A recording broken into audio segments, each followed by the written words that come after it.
You do not need to fix yourself. You need to retrain the pattern. For years, I believed something was wrong with me. Every setback, every difficult emotion, every repeated mistake became evidence in my mind that I was flawed, that I needed fixing, that I was somehow broken. That belief kept me stuck longer than anything else ever did. Because when you think you are the problem, change feels impossible. But when you realize a pattern is the problem, suddenly there's room for growth. And that shift changes everything. The difference between identity and behavior. There is a profound psychological difference between saying, I am broken, and saying, I have a pattern that is not serving me. One attacks identity, the other addresses behavior. Identity feels permanent, behavior feels adjustable. When I began to separate who I was from what I did, I experienced relief. I was not defective. I was human. I had learned coping strategies, habits, and reactions that made sense at one point, but no longer supported my well being. And habits can be retrained. That realization gave me hope.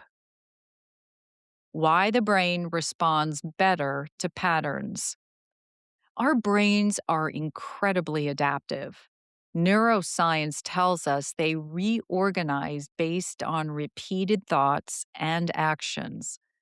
What we practice becomes familiar. What is familiar becomes automatic. So when we say, I need to fix myself, the brain often interprets that as shame, and shame tends to shut down growth. It triggers defense, avoidance, and self criticism. But when we say, I need to retrain this pattern, the brain shifts into problem solving mode. It looks for solutions instead of assigning blame. That subtle language shift can influence emotional resilience, motivation, and actual behavioral change.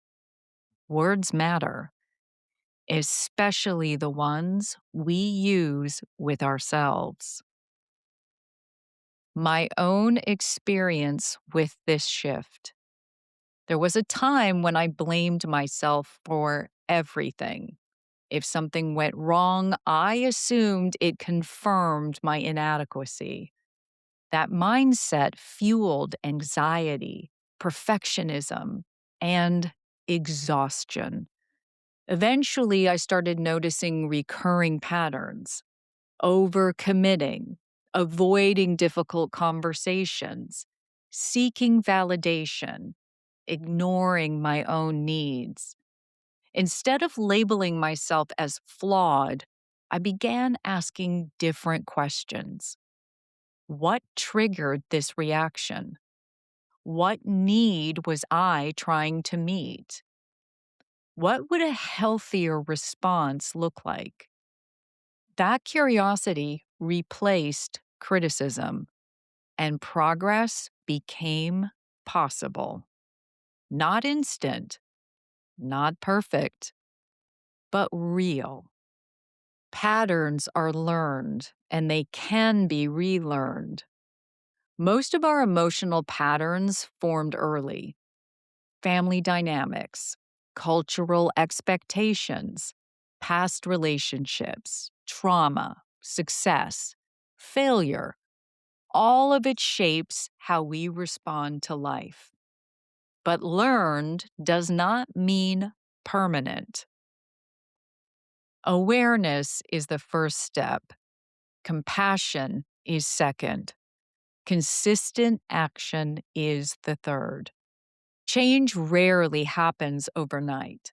It happens through repetition, through gentle correction, through patience with ourselves. And every time we choose a healthier response, we strengthen a new pathway in the brain. That is growth in action. Self-compassion accelerates change. Criticism rarely produces lasting transformation. Compassion does. When we treat ourselves with kindness, we reduce fear. When fear decreases, openness increases, and openness allows learning. It may sound counterintuitive, but being gentler with yourself often leads to stronger accountability because you are not operating from shame. You are operating from intention. That makes change sustainable. And sustainable change is what we want. You are not a project, you are a person. One of the biggest lessons on my journey has been this: I am not something to fix. I am someone to understand. There is a big difference. When we stop treating ourselves like broken projects and start treating ourselves like evolving humans, growth becomes less stressful. It becomes more natural.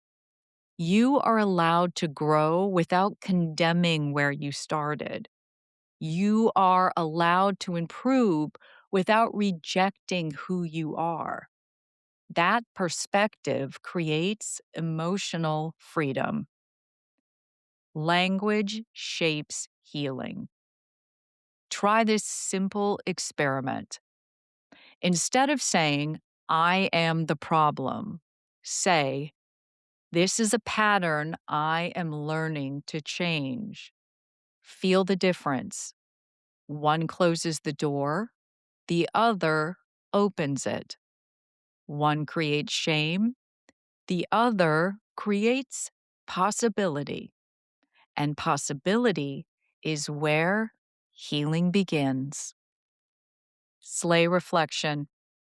Let's reflect, Slayer. S.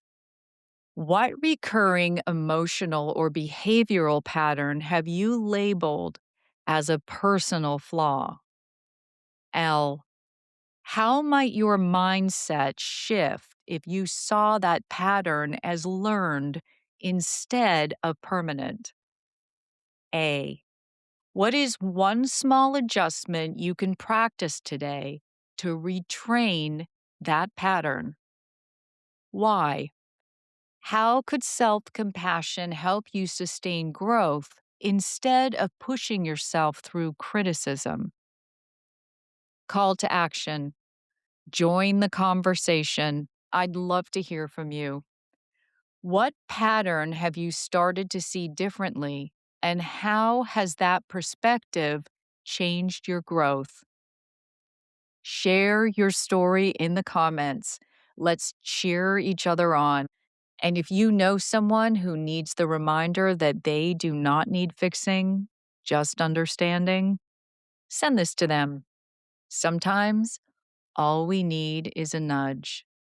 I'm Carrie Genzel, reading a blog from stateofslay.com. Slay on.